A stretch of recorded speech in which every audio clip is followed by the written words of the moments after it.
bonjour à tous, bienvenue sur la chaîne Ma famille vers le zéro déchet.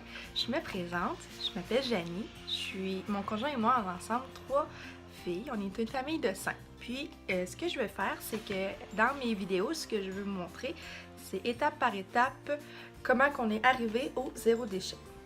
Parce que vous savez tous comme moi que pour atteindre le zéro déchet, ça se fait pas du jour au lendemain. Donc, je vais vous montrer tout ce qu'on a à faire. Pour commencer, ce que j'ai fait, c'est que je me suis fait une liste. Je ne l'ai pas encore terminée parce qu'il y a beaucoup de choses. De toutes les habitudes, de toutes les choses qu'on consomme qui produisent des déchets. Exemple, les serviettes sanitaires, les tampons pour les dames, les couches de bébé, les lingettes humides, la mayonnaise, ça peut être le savon à lessive, ces choses-là. Donc, ensemble, on va tous pouvoir passer au travers de la liste, puis on va essayer de trouver des solutions pour chacun des points sur ma liste.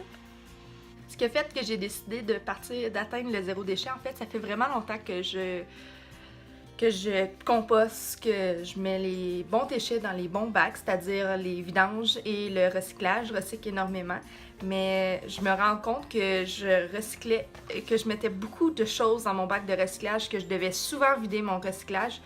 Puis, ce qui est arrivé, c'est que j'ai pris conscience de toute la quantité de déchets de recyclables qu'on faisait. Tu sais, oui, c'est bien de recycler, mais si on peut se passer si on peut diminuer cette quantité-là, ça peut juste être bénéfique. Parce que les objets recyclables, ça prend énormément de temps pour que ça se décompose. Donc, j'ai fait des recherches, puis ça m'a vraiment conscientisé. J'ai pris conscience les déchets, en fait. Et aussi dans ma chaîne, je veux parler aussi des choses pour le jardinage parce que, bon, c'est sûr que si tu produis tes propres légumes, bien évidemment, tu produis pas de déchets ou pratiquement pas. Puis aussi, ça crée des économies. Parce que dans le fond, mon conjoint et moi, on a décidé que je resterais à la maison étant donné qu'à 3 enfants, ça prend énormément de temps. Donc, je voulais vraiment être là pour eux autres. Puis, je voulais au départ travailler à temps partiel, mais avec les calculs, il m'en restait tellement pas au bout de la ligne que c'était mieux que je reste à la maison. Donc, mon chum s'est trouvé un nouvel emploi qui est plus payant pour subvenir à tous les besoins de la famille. Puis, dans le fond, c'est ça. Fait que je vais tout vous montrer des trucs pour économiser que j'utilise. Sans nécessairement trop se priver, parce que, tu sais, des fois, c'est juste de faire des bons choix judicieux. Puis de savoir où sont nos priorités. Donc, la première action que je voulais éliminer de déchets que j'utilisais énormément, c'était les couches jetables pour le zéro déchet. Les couches jetables, bon, c'est sûr que j'ai un petit bébé de 6 mois, donc c'était inévitable que j'allais utiliser énormément de couches jetables. Donc, je me suis informée pour les couches lavables. Ce qui est arrivé, c'est que, en fait, c'est ma deuxième expérience avec les couches lavables. À ma première fille, moi, c'était hors de question que j'utilise des couches jetables parce que j'étais comme, je peux pas utiliser, ça pollue tellement, là. Fait que j'ai décidé que je prenais des couches lavables, mais j'ai pas eu une bonne expérience parce que je manquais d'informations. Ce qui est vraiment important de savoir quand tu prends les couches lavables, c'est vraiment de t'informer, surtout pour le cycle de nettoyage. Parce que moi, ce que je faisais, c'est que je faisais seulement un cycle de nettoyage. Et ce que ça faisait, c'est que l'urine restait les déchets restaient dans la couche. Et le savon restait dans la couche. Donc, qu'est-ce qui est arrivé? C'est qu'elles se sont défaites, elles se sont scrappées, elles le sentaient excessivement mauvais. Donc, j'ai été vraiment déçue de mon expérience. En même pas 6 mois, je les avais toutes scrappées. Ça m'avait quand même coûté 750 $ mon lot de 20 couches avec un sac puis une chaudière. Avec Donc là, c'est ma deuxième expérience. Je me suis vraiment plus informée. Dans le fond, je suis abonnée sur le groupe Accro aux couches lavables du Québec sur Facebook. Il y a aussi un groupe pour les entretiens et tout. Puis c'est super le fun parce que ce que tu fais, c'est que tu prends en photo ta laveuse. Tu vérifies la dureté de ton eau. Comme moi, où est-ce que je demeure, l'eau est douce. Donc, il y a le savon, il recommande d'utiliser le Tide en poudre. Mais si tu as une eau douce, tu peux prendre n'importe quel savon. Il faut juste pas qu'il y ait d'assouplisseur dedans. Donc, ou de parfum. Donc, moi, je suis allée avec le Tide en poudre, mais éventuellement, je vais faire mon propre savon maison. Puis là, ben, je les ai reçus hier, mes couches. Fait que je suis super contente. Je vais pouvoir vous montrer ça. Donc, les voilà. Donc, je suis super contente de vous montrer mes nouvelles couches. En fait, c'est des couches qui viennent de La Petite Ours. Parce que je ne voulais pas dépenser une fortune, encore une fois, pour mes couches. Je sais qu'elles sont fabriquées en Chine. Donc, je sais que c'est pas l'idéal. Parce que c'est pas nécessairement... je suis pas assez informée de savoir si c'est des gens, des travailleurs qui ont été bien traités et tout. Mais bon, je me dis qu'avec ça, je vais arrêter de produire énormément de déchets. Donc, je vais vous les montrer. J'en ai une ici.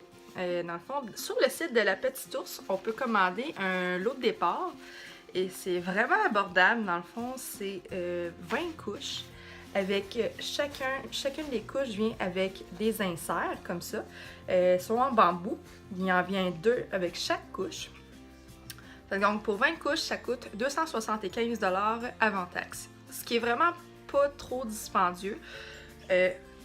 Première impression, je les trouve quand même de bonne qualité. Il y a tout de même 2 élastiques pour les fuites, pour être sûr que dans le fond, ça sort pas.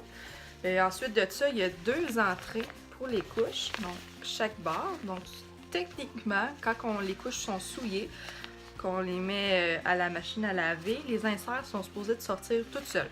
Bon, je ne l'ai pas encore essayé en cela parce que je les ai reçus hier. Donc, j'ai juste fait mon premier nettoyage. En fait, on lave les inserts au minimum 3 fois avec du savon pour faire sortir l'huile pour que l'absorption des inserts en bambou soit le plus efficace. Mais on m'a dit que, j'ai lu en fait que pour qu'il soit le plus efficace, il faut au minimum 10 lavages. Mais là, je voulais quand même m'en servir. Fait que j'ai fait juste 3 lavages. Là, j'ai fait un test. Laura est en train de dormir. Je n'ai mis qu'un seul insert dans la couche. Donc, je vais voir s'il m'en faut 2 parce que je ne sais pas à l'âge qu'elle est, la quantité d'urine qu'elle produit. Donc, c'est ça. Sinon, j'ai plusieurs couleurs. Couleurs, des motifs. J'ai des licornes, des bambous, pas des bambous, des cactus, excusez-moi. J'en ai des roses. Sont toutes à snap, comme ça. Ce qui est vraiment bien, c'est que, dans le fond, tu snaps vraiment la grandeur que tu as besoin. Et l'enfant a de la misère à la détacher. J'en ai seulement une à velcro. C'est celle-ci. Pourquoi? Je ne voulais pas en velcro, mais je la trouvais trop belle. Donc, je me suis dit que juste une, bah, c'était pas dramatique. Donc, j'ai un lot de 20 couches. Ce que je vais faire, c'est que je vais en acheter 4 ou 5 autres maximum de d'autres compagnies que je vais regarder dans des boutiques pour enfants. Donc, la deuxième action que j'ai faite qui venait avec ça, en fait, c'est que j'utilise maintenant depuis 1 mois des lingettes lavables, dans le fond, que j'ai faites moi-même. C'est pas tellement compliqué. J'ai pris 2 linges en flanellette que j'ai découpés, puis que j'ai cousu ensemble, dans le fond.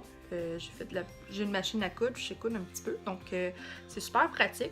Honnêtement, ce que je fais, c'est que lors du changement de couche, je m'en vais dans la salle de bain, parce que mon petit panier est dans la salle de bain. Je vais nettoyer, rincer à l'eau la lingette, puis je m'en vais la porter. Puis pour le lavage, c'est simple.